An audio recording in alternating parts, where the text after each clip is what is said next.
અંકલેશ્વરની શ્રીનંદ ટ્રાવેલ્સના માલિકે ચાલુ વરસાદે ટ્રાફિકમાં ફરજ બજાવતા કર્મીઓને રેનકોટનું વિતરણ કરી માનવતા મહેકાવી હતી.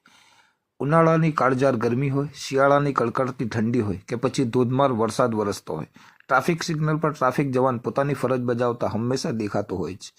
અંકલેશ્વર ખાતે ટ્રાફિકનું ભારણ વધતા વાહન ચાલકોને ભારે હાલાકી ભોગવવી પડી રહી છે. છેલ્લા કેટલાક દિવસોથી સતત વરસાદ પણ વરસી રહ્યો છે. તેવામાં પણ પોતાની ફરજ બજાવતા ટ્રાફિક પોલીસને જોઈ અંકલેશ્વરની શ્રીનંદ ટ્રાવેલ્સના માલિકે જોતા તેમણે વિચાર્યું કે આ ટ્રાફિક પોલીસ જવાનો માટે આપણે કંઈક કરવું જોઈએ. જે વિચારને અમલમાં લાવતા આજરોજ તેમના દ્વારા વાલિયા ચોકડી ખાતે ફરજ બજાવતા તમામ ટ્રાફિક પોલીસ જવાનોને રેનકોટનું વિતરણ કરવામાં આવ્યું હતું. આમ અંકલેશ્વરની શ્રીનંદ ટ્રાવેલ્સના માલિકે ચાલુ વરસાદે પણ પોતાની ફરજ બજાવતા ટ્રાફિક પોલીસ જવાનોને રેનકોટનું વિતરણ કરી માનવતાનું ઉત્તમ ઉદાહરણ પૂરું પાડ્યું હતું. શ્રીનંદ ટ્રાવેલ્સ અંકલેશ્વરમાં મારી ઓફિસ છે. શ્રીનંદ ટ્રાવેલ્સના નામથી વાલિયા ચોકડી પર આવતા જતાં મારું ધ્યાન પડે છે. વરસાદમાં ટીઆરબીના જવાનો એમનો સ્ટાફ અહીંયા ઊભા રહે છે વરસાદની અંદર.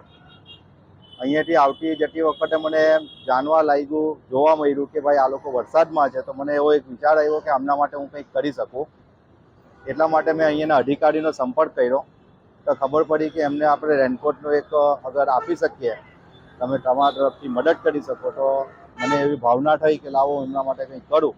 એટલે આજ રોજ એમને રેનકોટ વિતરણ માટે અમે લોકો અહીંયા ભેગા થયા છે.